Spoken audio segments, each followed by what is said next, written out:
Manusia sebagai makhluk sosial dan ekonomi. Manusia termasuk makhluk sosial yang tidak bisa hidup sendiri.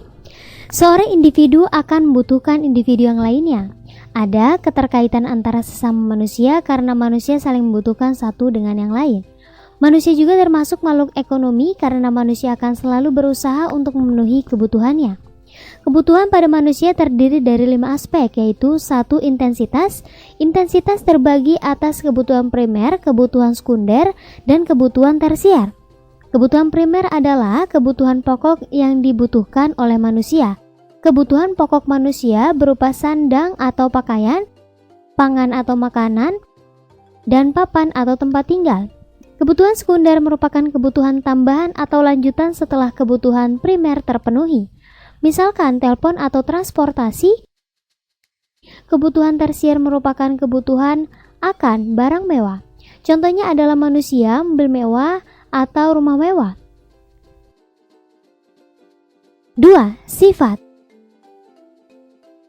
Sifat terbagi atas kebutuhan jasmani dan kebutuhan rohani. Kebutuhan jasmani adalah kebutuhan yang berkaitan dengan fisik manusia, contohnya membutuhkan makanan, minuman, dan olahraga. Sedangkan kebutuhan rohani adalah kebutuhan yang berkaitan dengan kejiwaan manusia, contohnya kebutuhan akan ibadah atau rekreasi. 3. Waktu.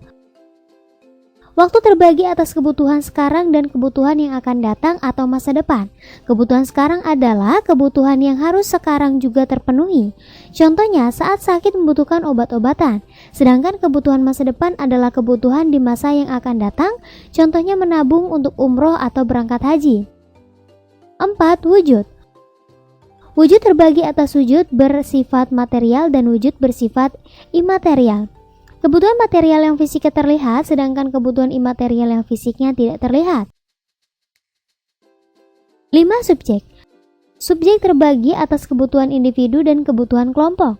Kebutuhan individu bersifat subjektif, misalnya sebagai siswa membutuhkan alat tulis dan seragam, sementara orang lain yang sudah tidak bersekolah tidak membutuhkan alat tulis dan seragam. Sedangkan kebutuhan kelompok adalah kebutuhan yang semua orang dapat berbagai macam profesi membutuhkannya, misalnya jalan raya, rumah sakit, maupun tempat publik yang lain. Maka faktor-faktor yang memengaruhi kebutuhan yaitu keadaan ekonomi, lingkungan sosial budaya, keadaan fisik, tingkat pendidikan, iptek atau ilmu pengetahuan dan teknologi. Jadi itulah penjelasan tentang manusia sebagai makhluk sosial dan ekonomi.